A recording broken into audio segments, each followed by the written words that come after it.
मेरी सासू माँ ने मुझे अपने ससुर के साथ गांव में भेजा था। एक दिन मैं बारिश में भीगकर घर के अंदर आई। मुझे एहसास हुआ कि मेरी साड़ी पूरी तरह से भीग चुकी थी और बाल खुले होने की वजह से मेरे कंधों पर लहराते हुए गिरे हुए थे। पानी की बूंदें अभी मेरे चेहरे और बालों से टपक रही थीं और हल्की सी ठंड मुझे महसूस हो रही थी। बारिश में भीगने का यह एक अलग ही अनुभव है।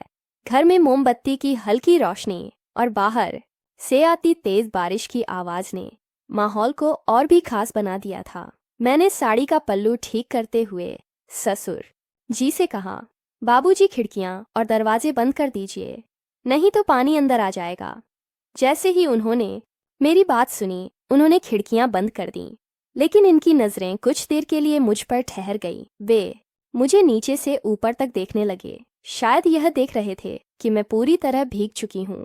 मुझे उनके देखे जाने का आभास हुआ, लेकिन मैंने इसे नज़रअंदाज करते हुए कहा, बाबूजी, मोमबत्ती लेकर ऊपर चलिए ताकि मैं कपड़े बदल सकूं और आराम से बैठ सकूं। ससुर जी ने थोड़ी देर बाद नजरें हटाईं और हामी भरते हुए कहा, ठीक है बहो, चलो ऊपर चलते हैं। हम दोनों ऊपर के कमरे में गए। फिर मैं बाथरूम में गई और बाबूजी को बुलाया और कहा, बाबूजी, यहाँ इतने सारे नल क्यों खुले हुए हैं? आप देखिए और पानी बंद कर दीजिए। बाबूजी बाथरूम में आए और नल बंद करने लगे और मेरा गलती से पाँव फिसल गया और बाबूजी ने मुझे कमर से कसकर पकड़ लिया। मुझे पहले से ही अंदेशा था कि कुछ खास बात है, क्योंकि वे बिना किसी खास कारण के मुझे इतनी जल्दी कॉल नहीं करती। मैंने फ़ोन उठाया और उनकी आवाज़ में हल्का सा तनाव महसूस किया। बहू, तुम्हें तुम्हारे बाबूजी के साथ गांव जाना होगा, सासू माँ ने सीधे तौर पर कहा।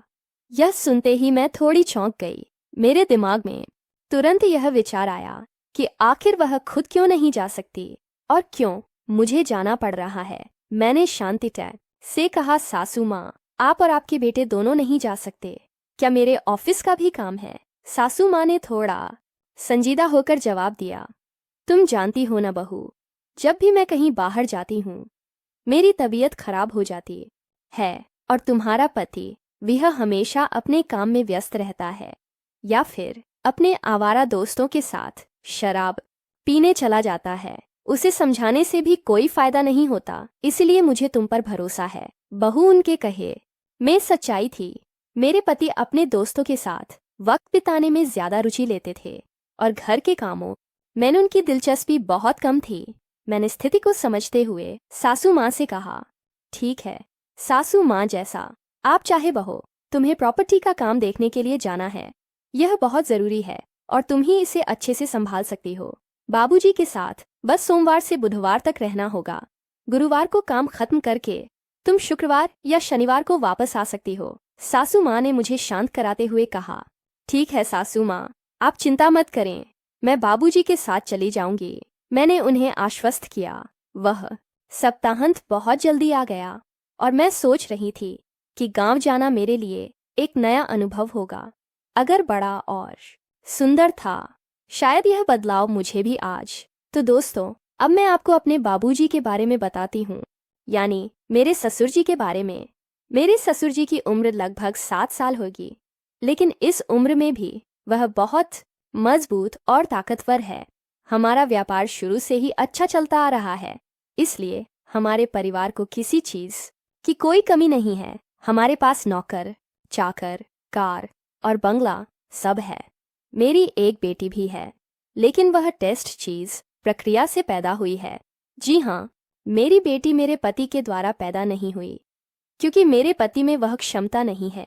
यह बात सिर्फ मुझे और मेरे ससुर जी को पता है। घर में और किसी को भी यह बात नहीं पता, यहाँ तक कि मेरी सासू माँ को भी नहीं।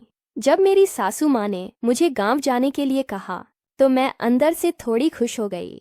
उस रात मैंने अगले दिन गांव जाने की तैयारी शुरू कर दी। फिर मैं अपने ससुर जी के कमरे में गई। हाँ, घर में मैं हमेशा साड़ी का पल्लू सिर पर ही रखती थी। हमारे घर में यह परंपरा थी कि औरतों को बिना पल्लू के किसी भी मर्द के सामने नहीं जाना चाहिए। हाँ, मैं बहुत ही संस्कारी बहू हूँ। अब मैं अपनी ससुर जी के कमरे में आई, लेकिन मेरे ससुर जी किताब पढ़ रहे थे। मैंने कहा, बाबूजी, ज्यादा देर तक किताब मत पढ़िए, कल हमें जल्दी गांव जाना है। आपने ही मुझे बताया था। मैंने अपने ससुर जी के बैग में भी कुछ सामान रखी थी, लेकिन अब ससुर जी का ध्यान कहीं और था। वह किताब पढ़ने के बजाय दूसरी ओर देख रहे थे। एक बात बताना भूल गई, मेरा नाम राधिका है। मैं एक साधारण लड़की हूँ जो परिवार और समाज के नियमों के बीच जी रही है। लेकिन इस बार की कहानी में कुछ अलग हुआ, कुछ ऐसा जिसने मेरी जिंदगी को एक नया मोड़ दिया। दोस्तों, सोमवार का दिन आ गया और हम दोपहर के बाद थोड़ा देर से निकले। हम गाड़ी से जा रहे थे और मेरे ससुर जी गाड़ी चला रहे थे। ट्रैफिक की वजह से हम शाम 7-8 बजे हरित गांव पहुंचे। हमारा यहाँ एक घर है, एक छोटा सा बंगला। वह एक छोटे से पहाड़ पर स्थित है, लेकिन गाड़ी वहां तक जा सकती है। एक मंजिला घर, सुंदर पहाड़, ठंडी हवा। हमारे कुछ रिश्तेदार भी थे, इसलिए उन्होंने हमें रात को खाने पर बुलाया। वहां हमारे घर की देखभाल करने वाला एक नौकर राजेश भी था, लेकिन उसकी किसी घरवाले की तबीयत थी, इसलिए वह सुबह जुबिर मेरी बड़ी सासू माँ आई और हमारे बीच कुछ घरेलू बातें हुई। घर की राजनीति तो होती ही है। उस रात बड़ी सासू माँ भी हमारे घर रुकी थी और मेरे ससुर जी बड़ी सासू माँ के पति के साथ उनके घर में शराब पी रहे थे, इसलिए वह रात इसी तरह हुआ पीट गई। यानी हमारा सोमवार ऐसे आए चला गया। अगला दिन घर न था। अगले दिन ससुर जी अपने काम के लिए गए थे और मैं बड़ी सासू माँ। उस रात हमने बड़ी सासू माँ के घर में खाना खाया और मेरे ससुर जी बड़ी सासू माँ के पति के साथ शराब का आनंद ले रहे थे। मेरे ससुर भी शराब पीते हैं, लेकिन उन्हें मेरे पति जैसी आदत नहीं है। फिर ससुर जी वहां से चले। ससुर जी ने कहा, बहू मैं बंगले पर जा रहा हूँ। बड़ी सासू माँ ने कहा, आप जाए, हमें थोड़ी बातें करनी है। कुछ समय बाद मैंने भी बड़ी सासू माँ का घर छोड़ दिया। हमारा घर बहुत बड़ा था, बंगला था, लेकिन मुझे उसे घर कहना अच्छा लगता है। नीचे एक हॉल था और ऊपर कुछ कमरे थे। छतरी छोटी थी और जैसे ही मैं बारिश में भीगकर घर के अंदर आए, मुझे एहसास हुआ कि मेरी साड़ी पूरी तरह से भीग चुकी थी और बाल खुले होने की वजह से मेरे कंधों पर लहराते हुए गिरे हुए थे।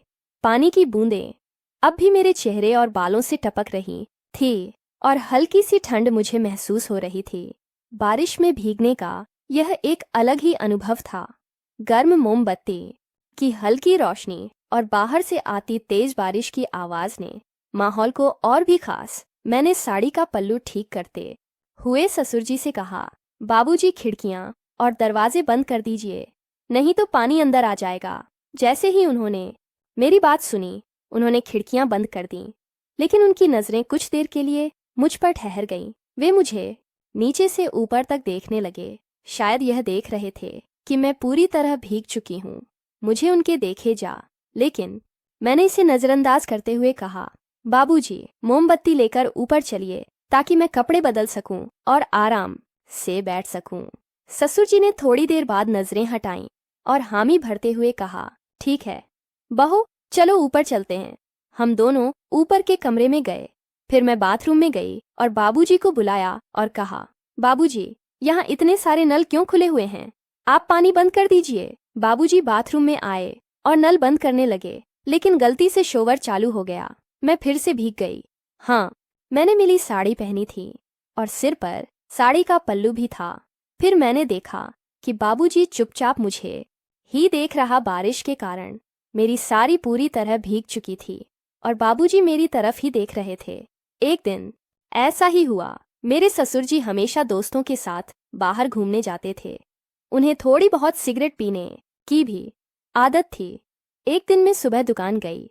बारिश हो रही थी और हमेशा की तरह मैंने साड़ी का पल्लू सिर पर लिया हुआ था। मैं बहुत ही संस्कारी बहू हूँ। मैंने छतरी ली और देखा कि मेरे ससुर जी क्रॉसिंग पर खड़े थे। मैंने छतरी आगे बढ़ाई, लेकिन बाबूजी मेरी तरफ ही देख रहे थे। उनकी नजरें मुझसे हट नहीं रही थी।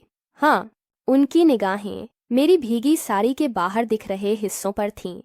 मैं घर आई और जब मैंने आईने में देखी तो मेरी साड़ी सामने से काफी भीग चुकी थी और वह मेरे शरीर से चिपकी हुई थी, जिससे सब कुछ साफ दिख रहा था। उसमें मेरी वर्दी भी दिख रही थी। सारी पारदर्शी होने के कारण मेरी खूबसूरती नजर आ रही थी। सारी पीछे से गीली थी। फिर मैं कुछ सामान लेकर घर की ओर निकल पड़ी। तब मुझे भी मजा आने लगा। मैं जानबूझकर बाबूजी के आसपास घूमने लगी। झाड़ू लगाते वक्त मैं नीचे झुकने का बहाना करती। किसी ना किसी बहाने से मैं बाबूजी को अपना प्रदर्शन दिखाने लगी और बाबूजी भी हमेशा अपनी छिपी नजरों से मुझे देखते और मेरे सुदृढ़ शरीर को देखकर आनंद लेते। कुछ देर बाद बाबूजी यानी मेरे ससुर घर आए। मैं गीली हो चुकी थी और मुझे साड़ी बदलनी पड़ी। बाबूजी बैठे हुए थे। वहां एक अलमारी थी। मैंने कपड़े निकाले और उसमें रखी दूसरी लाल साड़ी निकाल ली। इसी कमरे में एक और कमरा था। मैंने पेटी, कोट और सब कुछ लिया और दूसरी लाल साड़ी लेकर उस दूसरे कमरे में चली गई। ससुर जी बाहर बरामदे में सोफे पर बैठे थे। बाबूजी मुझे साड़ी बदलते हुए देख सके, इसीलिए मैंने दरवाज़ा थोड़ा सा खुला रखी। फिर मैंने साड़ी बदलना शुरू किया। अब तक मैं बहुत गीली हो चुकी थी। जब मैं साड़ी बदल रही थी, मेरे ससुर चुपचाप मुझे देख रहे थे। मैंने भी उन्हें देखा, लेकिन नज़रअंदाज कर साड़ी बदलते समय मेरी चूड़ियों की आवाज़ हो रही थी, जिससे ससुर थोड़े असहज हो गए थे। मुझे भी इस बात का आनंद मिल रहा था कि कोई मुझे चुपके से देख रहा है, फिर चाहे वह मेरे ससुर ही क्यों ना हो, लेकिन कोई तो मुझे देख ही रहा था। बाबूजी वहीं बरामदे में बैठे थे। मुझे पता था कि वह मेरी हरकतें देख रहे हैं। वह अपनी धोती में कुछ अच कर रहे थे। मुझे पता था कि अब बाबूजी तैयार हो चुके थे। कमरे में काफी अंधेरा था, लेकिन मोमबत्ती की रोशनी में मुझे सब कुछ साफ देख रहा था। मैंने साड़ी बदलनी शुरू की। मेरे अंग इतने बड़े थे कि साड़ी से पूरी तरह नहीं ढक पा रहे थे। मेरे और बाबूजी के बीच करीब 121 फीट का फासला था। वह सोफे पर बैठकर मुझे देख रहे थे। मैंने अपनी चप्पल का बटन खोलने की कोशिश की। बटन करा था, इसलिए उसे खोलने में मुझे काफ़ी मशक्कत करनी पड़ी। अब मेरे 999 परश के बाद वह बटन खुला। मेरी साड़ी जमीन पर गिर चुकी थी और मेरा भरा हुआ पेट और गहरी नाभिक शायद बाबूजी को दिखाई दे रही थी। अब बाबूजी पूरी तरह से मदहोश हो चुके थे। वह अपनी धोती में कुछ अर्थ कर रहे थे और उनकी हरकतें मुझे साफ दिखाई दे रही थी, क्योंकि कमरे में अंधेरा था। मैंने आखिरकार आखिरी बटन भी खोल लिया और बाबूजी की ओर थोड़ा ज्यादा मुड़ गई। अब तो उन्हें सब कुछ साफ दिखाई दे रहा होगा। फिर मैंने ऊपर रखा कपड़ा उठाई और उसे एक तरफ फेंक दी। मैंने दूसरी साड़ी उठाई। यह सब बहुत धीरे धीरे चल रहा था। अब लगभग रात के 1 बज चुके थे। मैं बाबूजी की तरफ थोड़ा ज्यादा मुड़ गई थी। साड़ी बदलते समय मेरी चूड़ियों की खनक गूंज रही थी। साड़ी बदलते बदलते मैंने कहा से अपनी धोती में कुछ अर्थ करते हुए कहा, बहू आज बहुत काम था, लेकिन मैं थका नहीं।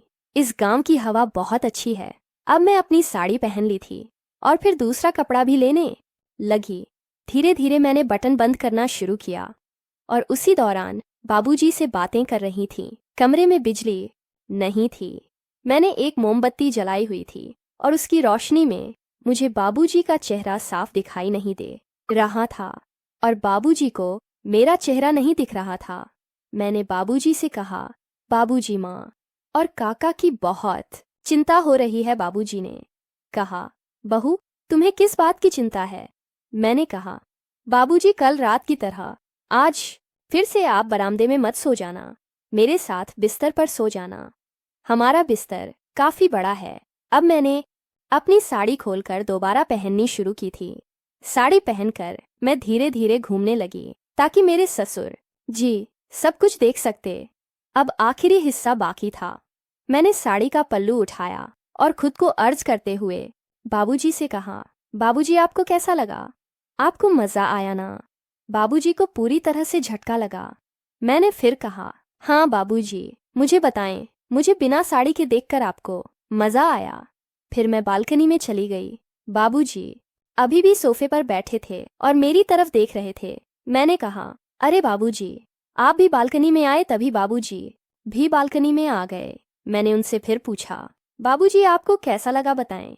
मुझे साड़ी बदलते देखकर आपको मज़ा आया होगा। मैं उनके सामने सिर पर पल्लू रखकर खड़ी थी। मैंने कहा, बाबूजी मुझे आपसे कुछ बात करनी है। बाबूजी बोले, हाँ बहू, बताओ क्या बात करनी है। मैंने कहा, बाबूजी आपको याद है जब कभी आपके दोस्त या मेरे पति के दोस्त आते हैं तो मैं आपको कहती हूँ कि उनके लिए चाय ले जाए। बाबूजी ने कहा, बाबू मुझे याद है। मैंने कहा, बाबूजी आपके दोस्त और मेरे पति के दोस्त मुझे उस नज़र से देखते हैं, लेकिन इसमें कोई दिक्कत नहीं है। बाबूजी ने कहा, अरे बहू, तुम्हें ऐसा सोचने का कोई नहीं है। मैंने कहा, बाबूजी यह बात हमारे बीच ही रहनी चाहिए और मुझे पता है कि आप भी मुझे कैसे देखते हैं, लेकिन कोई बात नहीं, मुझे आपकी नज़र पसंद है।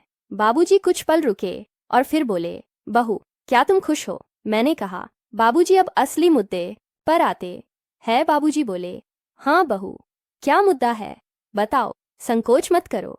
मैंने कहा, बाबूजी क्या आपको लगता है कि मैं खुश हूँ? हाँ मैं खुश हूँ, क्योंकि अमीर है, हमारे पास सब कुछ है, कार है, बंगला है, पैसा है। बाबूजी बोले, बहू लेकिन क्या संकोच मत करो, मुझे हमेशा तुम्हें खुश देखना अच्छा लगता है। मैंने कहा, लेकिन बाबूजी मैं खुश नहीं हूँ। बाबूजी बोले, बहू बताओ तुम्हें खुश रखने के लिए मैं क्या कर सकता हूँ। मैंने कहा, आपका बेटा। बाबूजी बोले, बहू मेरे बेटे में क्या समस्या है बताओ। मैंने कहा, बाबूजी क्या आपको लगता है कि सिर्फ गाड़ी और बंगला होने से ही सब सुखी होते हैं? असल खुशी पत्नी की बेदरू में होती है। बाबूजी बोले, बहू बताओ, संकोच मत करो। मैंने कहा, बाबूजी आपका बेटा मेरे साथ कुछ भी नहीं करता, अब उसमें मुझे सुख देने की ताकत नहीं है। हाँ बाबूजी, मुझे आनंद चाहिए। बाबूजी बोले, बहू और क्या? मैंने कहा, मुझे पता है कि आप अपनी पत्नी यानी सासू माँ के साथ भी कुछ नहीं कर सकते। आपको कई सालों से कोई सुख नहीं मिला ही आपकी पत्नी से और ना ही किसी अन्य महिला से। बाबूजी शांति से सुन रहे थे। मैंने कहा, मुझे पता है कि आप कभी कभी मुझे वैसे देखते हैं। मुझे पता है कि आज जब मैं आपके कमरे में आई थी तो आप किताब पढ़ने की बजाय मुझे देख रहे थे। फिर बाबूजी थोड़े नर्वस हो गए। बाबूजी ने अचानक गंभीरता से कहा, बहू तुम कैसी बातें कर रही हो? मैंने कभी ऐसा नहीं सोचा और ना ही तुम्हें इस नज़र से देखा। तुम तो हमारे घर की इज्जत हो और मेरी नज़रें हमेशा तुम्हारे प्रति आदर और सम्मान की रही हैं। मैं थोड़ी घबराई लेकिन अपनी बात जारी रखी। बाबूजी मैं यह सब इसलिए कह रही हूँ क्योंकि कभी कभी लगता है कि हम अपने रिश्तों में खुलकर बात नहीं कर पाते। आप हमेशा मुझे बहुत मानते हैं, लेकिन मैंने कई बार आपकी नज़रों में कुछ अलग देखा है। बाबूजी थोड़े असहज हो गए, लेकिन उन्होंने फिर से गंभीरता से जवाब दिया, तुम्हारी सोच गलत है। बहु परिवार के रिश्ते बहुत पवित्र होते हैं और हमें उनका सम्मान करना चाहिए। तुम्हें इस तरह की बातें नहीं सोचनी चाहिए। अगर तुम्हें कभी ऐसा महसूस हुआ है, तुम्हें माफ़ी मांगता हूँ, लेकिन मेरा इरादा कभी भी ऐसा नहीं रहा। मैंने महसूस किया कि बाबूजी की बातों में सच्चाई थी। उन्होंने हमेशा घर की जिम्मेदारियों को पूरी ईमानदारी से निभाया था और शायद मैंने कुछ गलत पहनने की वजह से ऐसा सोचा। मैंने सिर झुकाकर कहा, मुझे माफ़ कर दीजिए बाबूजी, मैंने शायद कुछ गलत समझा। बाबूजी ने नरमी से कहा, बहू इस घर में तुम हमारी बेटी जैसी हो। मैं चाहता हूँ कि तुम हमेशा खुश रहो और अपने दिल में ऐसी बातें ना रखो जो रिश्तों को कमज़ोर करें। उस पल मुझे एहसास हुआ कि मैंने बिना वजह अपने और बाबूजी के रिश्ते को लेकर गलत फहमी पाल ली। मैंने खुद से वादा किया कि आगे से मैं कभी इस तरह की बातें नहीं सोचूंगी और परिवार के रिश्तों को सम्मान दूंगी। रिश्तों में ईमानदारी और खुला संवाद बहुत आवश्यक है। जब हम अपने विचारों और भावनाओं को बिना किसी हिचकिचाहट के साझा करते हैं तो हम एक मजबूत बुनियाद बनाते हैं। किसी भी रिश्ते की मजबूती इस बात पर निर्भर करती है कि हम एक दूसरे के प्रति कितने ईमानदार और पारदर्शी है।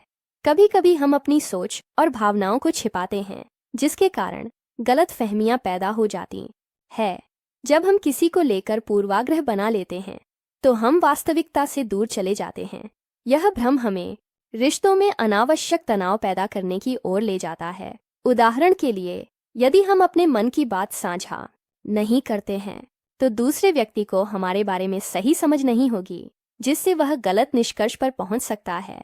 एक दूसरे के साथ खुलकर बात करना आवश्यक है।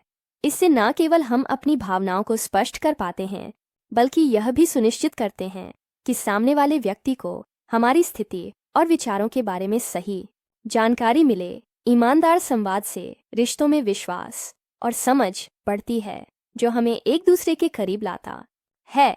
रिश्तों को सफल बनाने के लिए संवाद को प्राथमिकता देना चाहिए। स्वरूप, मुझे बेटी मिली। तो दोस्तों, यह थी हमारी आज की छोटी सी कहानी। आपको यह कहानी कैसी लगी कमेंट करके जरूर बताएं। अगर आपको यह कहानी पसंद आई हो तो इसे लाइक करें और अपने दोस्तों के साथ शेयर करें। आगे भी ऐसी ही रोमांचक कहानियों के लिए हमारे चैनल को सब्सक्राइब करें और बेल आइकॉन दबाना ना भूलें, ताकि आप हमारी कोई भी कहानी मिस ना करें। धन्यवाद।